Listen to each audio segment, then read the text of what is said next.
আসসালামু আলাইকুম রাহমাতুল্লাহ। প্রিয় দেশ ও প্রবাসী ভাই ও বোনেরা, ইকরামুনাস ফাউন্ডেশনের তরফ থেকে আপনাদের সকলকে জানাই আন্তরিক মোবারকবাদ। প্রিয় ভাই ও বোনেরা, আপনারা সকলেই জানেন ইকরামুনাস ফাউন্ডেশন মানবতার কল্যাণে কাজ করে যাচ্ছে।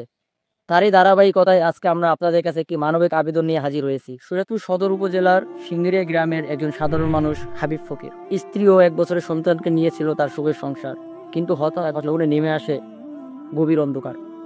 বুকে ধরা পড়ে টিউমার এবং সেই টিউমার আজ ক্যান্সারের রূপ নিয়েছে। ইতিমধ্যেই তার সয় সম্বল যা ছিল সকল কিছু বিক্রি করে তার প্রথম ধাপের চিকিৎসা সম্পন্ন হয়। আমরা খবর পেয়ে ইকরামাস ফাউন্ডেশন টিম তার কাছে যায়, তার সার্বিক খোঁজখবর নেয় এবং ইকরামাস ফাউন্ডেশন তরফ থেকে তাকে একটি অর্থ প্রদান করা হয়, কিন্তু সে পরিপূর্ণ সুস্থ হয়নি। ডাক্তার বলেছে তার আরও উন্নত চিকিৎসা প্রয়োজন।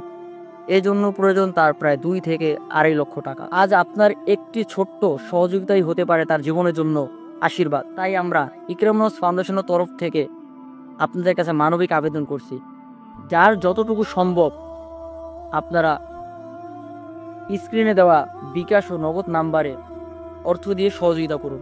আল্লাহ রসুল সাল্লাল্লাহু আলাইহি সাল্লাম বলেছেন, যে মানুষ অন্য মানুষকে কষ্ট থেকে মুক্তি দেয়, সহযোগিতা করে, আল্লাহ তাআলা কাল কিয়ামতের দিন তাকে কষ্ট থেকে মুক্তি দিবেন, জান্নাত দান করবেন।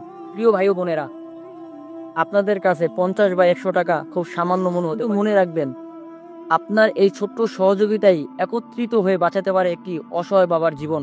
তাই আসুন, মানবতার টানে আমরা সবাই এগিয়ে আসি এবং হাবিব ফকির ভাইয়ের চিকিৎসার জন্য সর্বত্র সহযোগিতার হাত বাড়িয়ে দিই।